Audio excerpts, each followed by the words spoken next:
Alright, so we had the X27. We no longer have the X27. Moment of silence for that phone. I had an accident and completely destroyed the phone. So ended up I needed another phone. So I found this. So this is the BLU Vivo XL4. Now I got this phone for $80.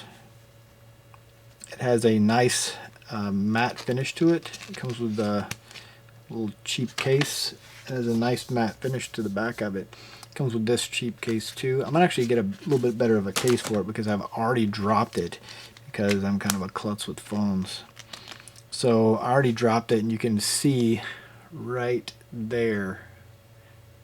Yep, there it is. You can see that I've already nicked the screen. Luckily, it's pretty robust, so I'm glad about that. So, has a fingerprint scanner on the back. I recommend definitely scanning your fingerprint all the way through the first time, and then do the same finger maybe 2 or 3 times. So that has multiple different things, because pretty much when you click on it and you put your finger in there, a lot of times it will error out. And I've already trained it twice, and it does really good. But yeah, so this is the phone. Is actually it's really nice. It's running Android 8.1, and it is actually a really fast phone for what it is. Now I have a matrix screen, in the background, little animated thing there, and it runs really well. It actually plays videos really good, and it plays games. I have Mario Kart on here, and I was really surprised at the quality of it. Now it only has 32 gigs of internal capacity storage, so I added another 32 gig card to it, and you can basically merge the two and then make one big drive. And so that's what I did, and I've have plenty of room for the small amount of apps that I use. I mean, I just use all these are most basically video apps because that's what I bought the phone for. So it's got 3 gigs of RAM. It's really fast, as you can see. I mean, there's hardly any lag to it. It works great. It's got the 6.2-inch screen, which is another thing, like coming from the iPhone. You know, trying to use this and type on it is horrible. So I wanted something with a bigger screen, so it's easier for me to text because I'm old. So as my eyesight is getting worse, and I'm not as good as the younger kids are that use these phones, so something with a larger screen is easier for me to see. I'm getting used to the Android OS. Another thing I like about this is it has the Google Assistant, which is amazing. It works perfectly. I used to have problems with my iPhone where I would be driving down the road using data, and I would try to use Siri and it wouldn't work. And I've driven around Colombia and used this by saying, "Hey Google," and doing my thing, and it works fine. I've had no issues at all. So definitely works great in that facet. Um, it's a great phone. The main selling point for this for me, the video cameras. So they aren't perfect, but for the price point, they work good.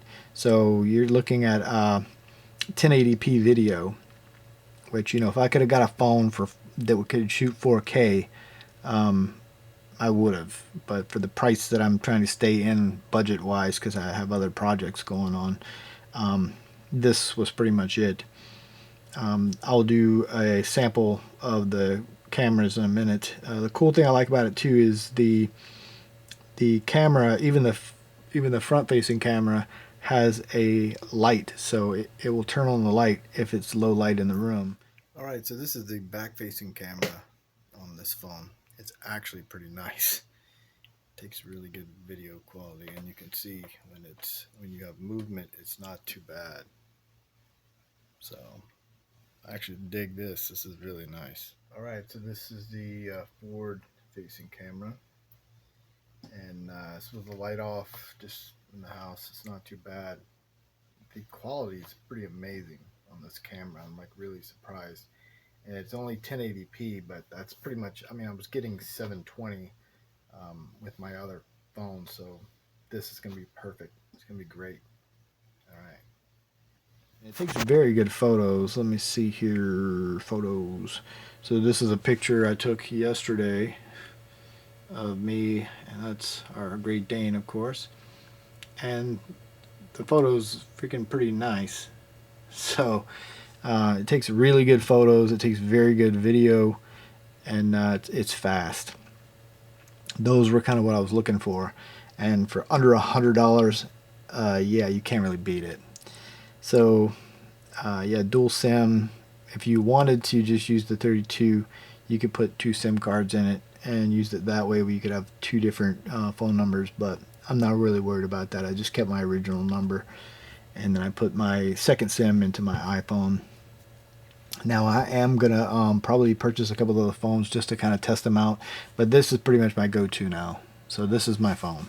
This is what I'm gonna be using, and I really dig it. It's really cool. So definitely way better. And if you're gonna spend the money to buy the X27, just buy this phone, because you're gonna be let down because you have to go through so much crap to get it working.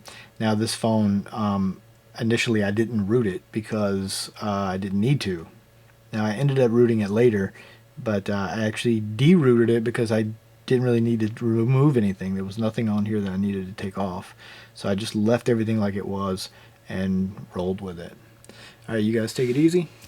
Peace.